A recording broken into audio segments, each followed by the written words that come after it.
Tuning in to Chaos Culture Radio, dropping knowledge in the studio you already know.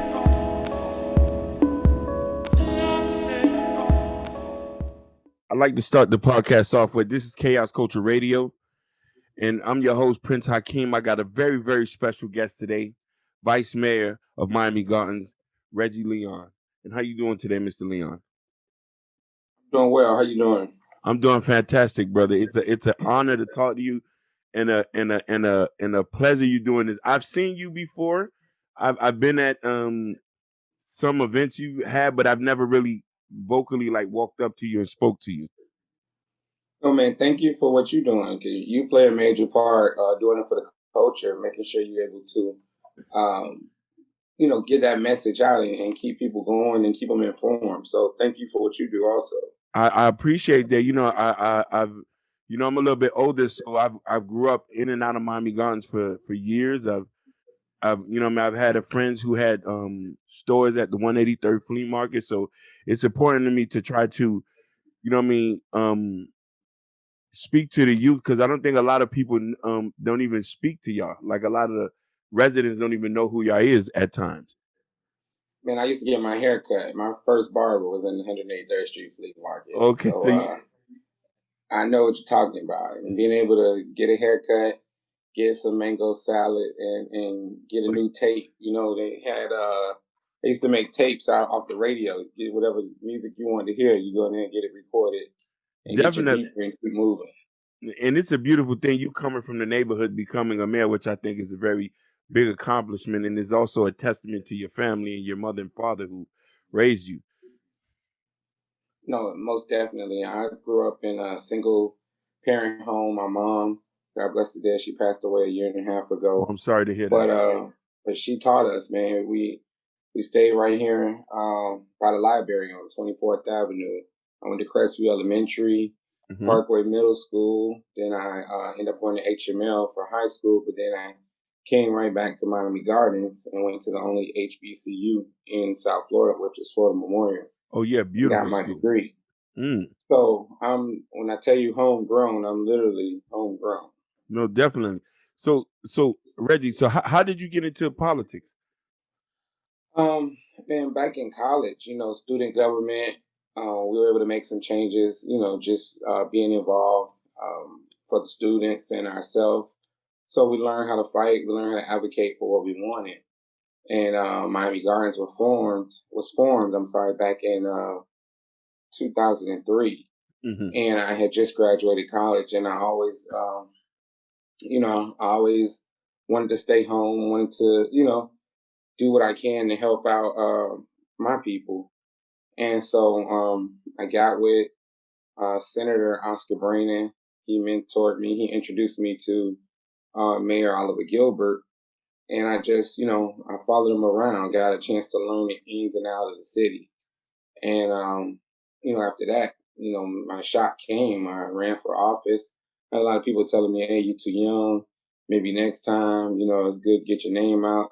But, to God be the glory, I won my first time in.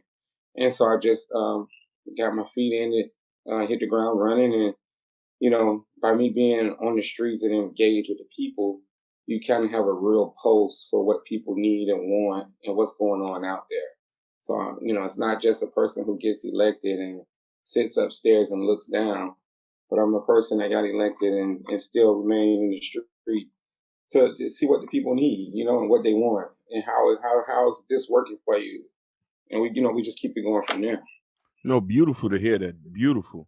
And it is you don't relatively hear many people in office talk like that, as far as who's still integrated within the community. Now, do you see yourself as a public servant or a politician? I wouldn't call myself a politician. I'm the plug, I'm the go-between man to make sure that we got what we need. And, I like that. Yeah. We got to do a better job of telling our own story. Miami Gardens is the third largest African American city in the country. Yes. So we have to do a better job of telling our story. We're a very successful city, even though we've been stricken by COVID. this city's still functioning strong. We don't have many, and I knock on wood, but I think the predecessors that came before me, we don't have many problems that you see some cities have problems with, as far as budgeting issues, can't afford to pay employees, furloughing people. We don't have those problems. We're over 65% home ownership here in Miami Gardens. And, I'm even working on, like I said, I was in the streets able to see what the needs were. So, we're creating a homeowner program for people that are teachers, police officers, firefighters, who make a little more than that minimum income that you get help sometimes, but they still like right in that threshold where they still need a little help. But so we're able to find some programs to help them out become first time home buyers. I got friends that's renting. Like, man, you paying $2,200 in rent. You can own your house and pay $1,900. Save some money, and that's your property with equity. So it's just about engaging our people. And sometimes they're like, man, I'm not ready. I said, man, you're ready. And we have them sit down with somebody. Next thing you know, they're closing on a house. So that's the kind of programs that I'm trying to continue to push in Miami Gardens, creating home ownership for us. No, that's beautiful. That's beautiful. Now, what would you let's say if what would you tell if a resident was to ask you your leadership style and what should the community expect from you? Well, my leadership style, I'm a laid back leader. I like to sit back and observe first. So I want to see what's going on and kind of come up with a plan from there. I also like to listen because being successful, you have to listen. Well, not sometimes, you have to listen to people that's on the ground. You got to listen to your front line, but not only listen and take their word for it. Sometimes you have to go out there and see it yourself. And once you see it yourself, you're able to form a good strategy in order to execute the plan or the matter at hand. But my style is just a laid back, low key style, but I make a lot of noise. Wonderful. I love to hear that. Now, you was with Oliver Gilbert and now the new mayor Rodney. What how was that transition and what could you tell about your former and the model style of their leadership and what do you see? Well, I was able to spend 2 years with Oliver sitting on the council, um, and just the aggressiveness on building the city from the ground up. I think everybody has a unique role and a unique vision. So the businesses that Mayor Gilbert was able to go out and create, and I'm not sorry, create, go out and recruit, and bring to the city, was some very strong businesses, and the vision that he had economically putting us in place. So that vision still carries along because Mayor Harris was with him. They were there for 8 years together, and so Mayor Harris played a lot of part in where we were and where we're going. So he's able to continue that vision, and then it's just like we have our other council members where everybody has their lane, and it just makes us one big great city. As we move forward. That's beautiful to hear that. Especially I was on his Instagram and I seen what Gilbert said. He was like, I mean, this is what you call a transition because I think he's a commissioner now. Yes. Right. And it to see the level of love and respect that is like it's not even like yes my brother's above me but what I mean I'm still here serving the community so I love to see that. Man, we got the perfect situation. We had the ex-mayor who went up to be our county commissioner. So on the flip side, he saw what we need when he was a mayor, and he saw things that he can implement as a commissioner that will help us thrive. And so it's like the perfect situation. Beautiful. Now you see you answered another question I had on here earlier. That's why you're a good public speaker. So you are because you already knocked out 3 or 4 of them. Now my next question is name a book you've read in the past that had a strong influence either professionally or for personal development. Well, I got to be honest. I'm not a big reader, but I do have a quote that I read, and I adopted this quote, and it follows me throughout my life. I'm looking at it right now. I have it up on my wall in my office, and it's by Nelson Mandela. And the quote simply says, "It always seems impossible until it's done." And that's something I live my life by now. Wow. Wow.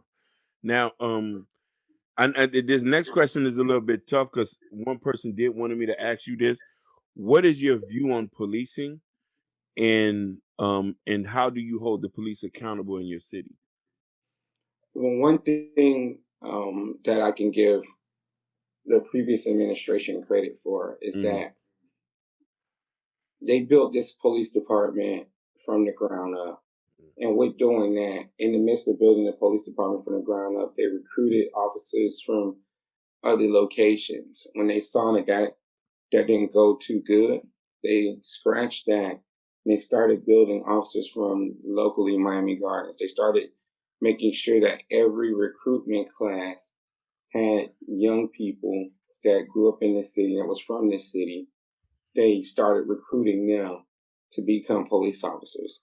So, with that happening years ago, we've been able to take people that worked at our parks and who never thought they can be police officers, people that was on their streets, that just grew up here that never thought they could be police officers.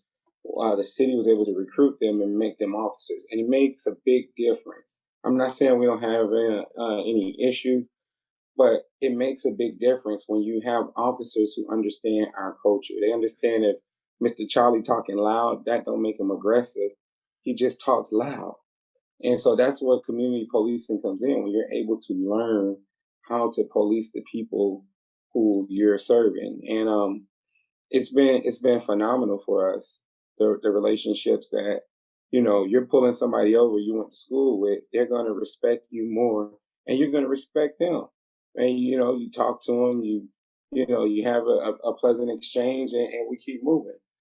So that's one of the things that we can attribute to our success when it comes to policing. Now, again, we may have some bad apples, Hmm. but those are dealt with accordingly. And we don't have to make a big scene about it. We handle our business, and we've handled it in the past when we had situations come up.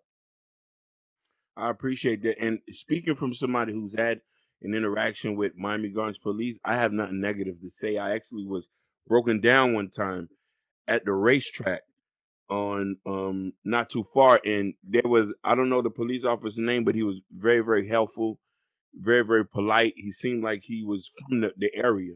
So I definitely can agree with that statement. Yeah. So my next question is this, and I wouldn't say I would who's your favorite rap artist? I got two. My favorite is Rick Ross.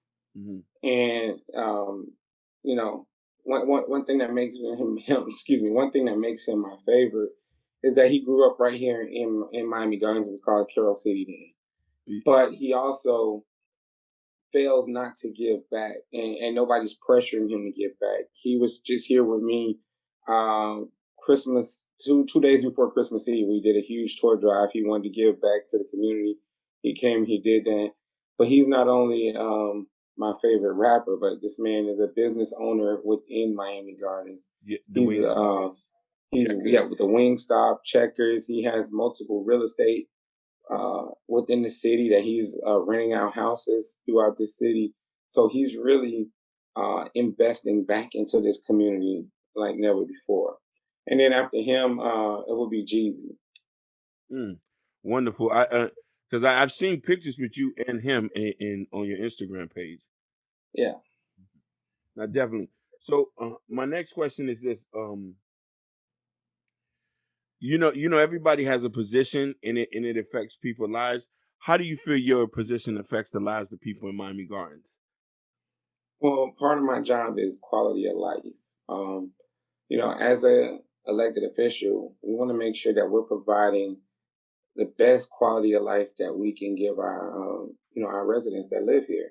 So it affects the decisions that we make affects your life, from policing down to the taxes that you have to pay, to your property taxes, to the businesses that we bring into the city, to how safe the streets are.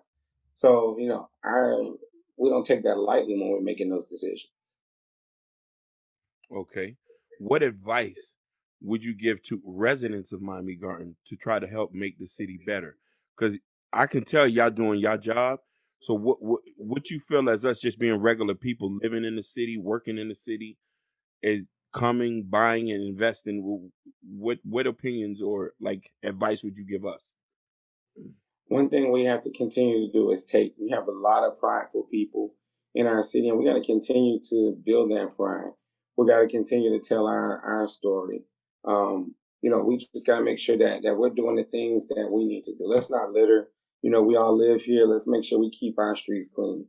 'Cause when we turn those corners, we want to make sure that our grass is green and our streets are clean.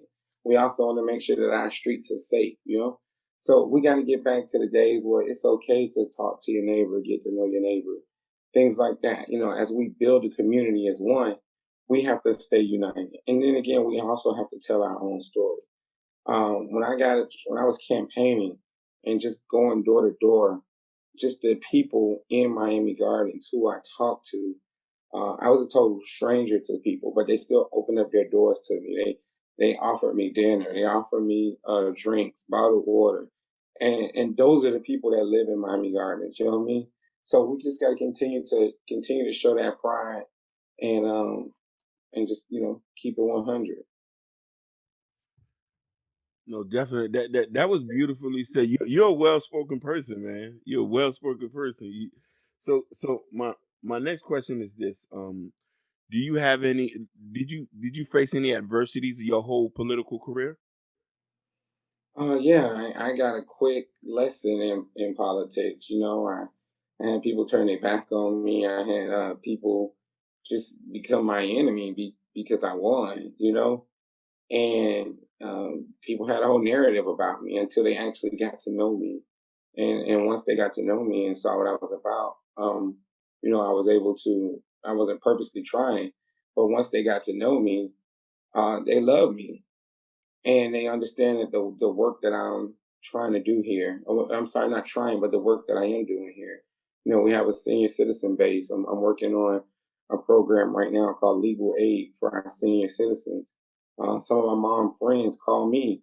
I had one lady, she signed something, and now they're taking her house away. She's lived in that house for 30 years and didn't understand what she was signing, and now she's losing her house. So we're in the process of helping her out with that situation, which caused me to think about how many of the senior citizens are going through that situation. So I came up with the idea of having legal services come out to our senior center and give them some free legal advice, or just a person that'll be there once a month to answer some questions if they have them. Because a lot of times they don't know where to go. They're not internet friendly. Um, and just like my mom, she really didn't leave out the neighborhood. She drove her car to Walmart, and she wouldn't really leave out the boundaries of Miami Gardens. So I have to look at those senior citizens just like my mom, and what would I do to help her? So we came up with that program to make sure we're combating some of those people that's trying to take advantage of our senior citizens. So it's just looking at what the needs are. Like I talked to you about the ownership program. Talk to you about, well, I didn't talk to you about, but job opportunities. Continuing to these people that come into our city and invest in our city, continuing to make sure that they're hiring our residents. I mean, every business, the majority of the businesses that come here, we got Waffle House, which is number one in their corporation. The Top Golf that's here, number one in their corporation. Hmm. So that speaks to the dollar that's within our city on how we spend, and people are flocking to come here. No, that's a beautiful thing. Now, what lasting impression do you want to for like um resorters or visitors to come? What impression do you want Miami Gardens to leave on them? Well, I just want them to know that when they were here, as they come to the football games and they travel back and forth through Miami Gardens, just want them to know that they're amongst Black excellence. You know, that this is, like I told you, the third largest African American city in the country, and we're running it like a well-oiled machine.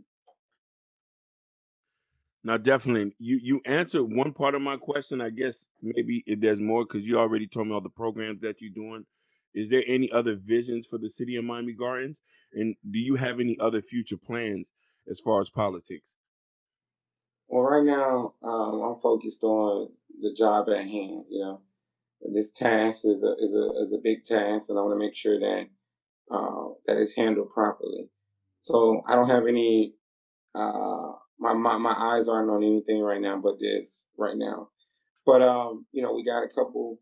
We got this 35 acres, which sit right outside of Walmart.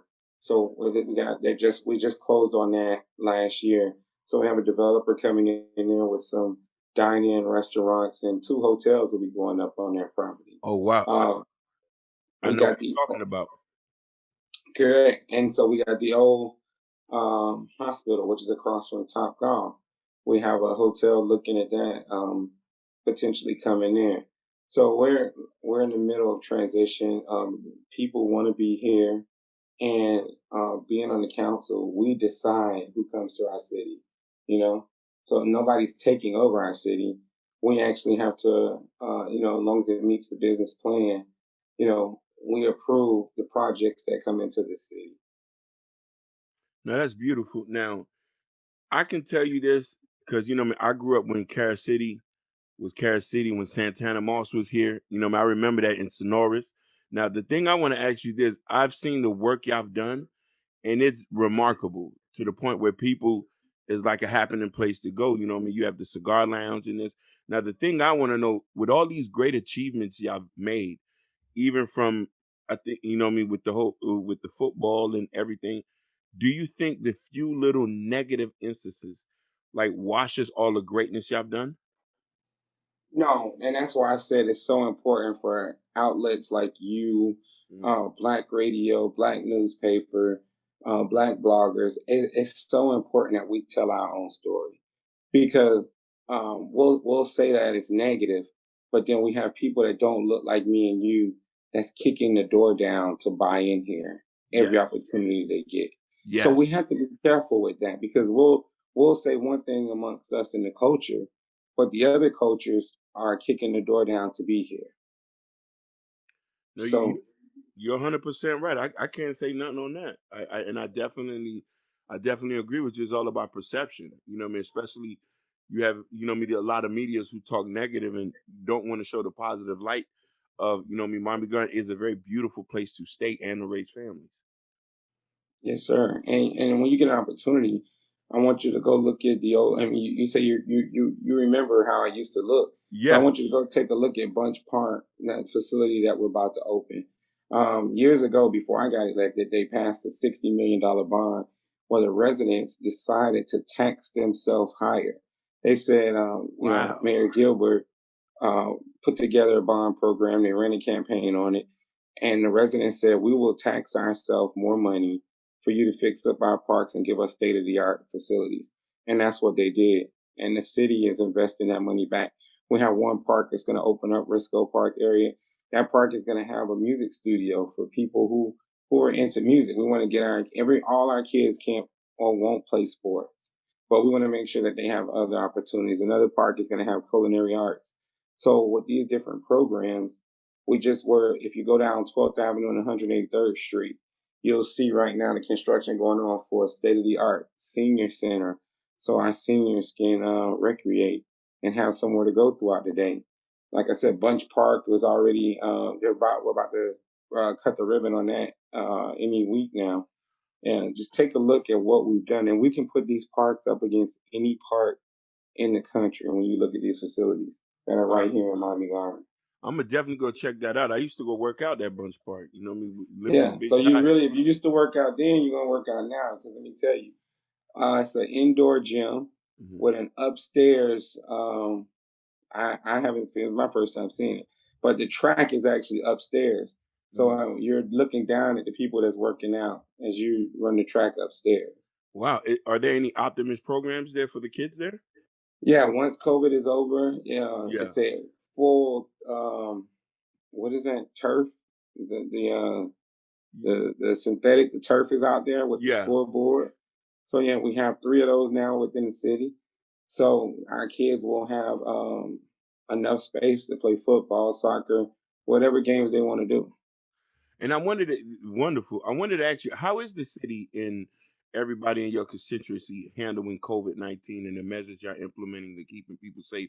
because I've known that I myself personally went to get tested right now on 27th Avenue. You see, the name is at the y'all had the big testing site over there. Right. We had a testing site at the stadium, which will now be starting next week, which will now do vaccinations also. They're starting off with our senior citizens, so we want to make sure that they're taken care of. Miami Gardens, we're predominantly 85, 90% African American. So you know how this COVID ravages African Americans. So Yes. we've been very mindful, and even when the county opened back up, we kind of held back a little to make sure that we were very precautious on what we did in moving forward. So our parks are still virtual right now. We haven't opened them up all the way. We're looking at the numbers. We're looking at the vaccine, and that's going to determine when we totally open up all the way. But we had some food drives. We did mortgage assistance. We're one of the few cities that actually uh, helped residents with mortgage assistance. We helped residents with rental assistance. So we have many different programs thinking outside the box on what we can do to help our people out. Wonderful. Have the city worked with any of the community leaders, like the churches and the pastors and people who have somewhat of a name in Miami Gardens? Have y'all worked with them to implement anything? Yeah, we've been working with some of the churches. We partner with them to do different food drives, and a lot of these programs that we're doing, we partner with a lot of the different local leaders and faith-based leaders also. No, definitely, man.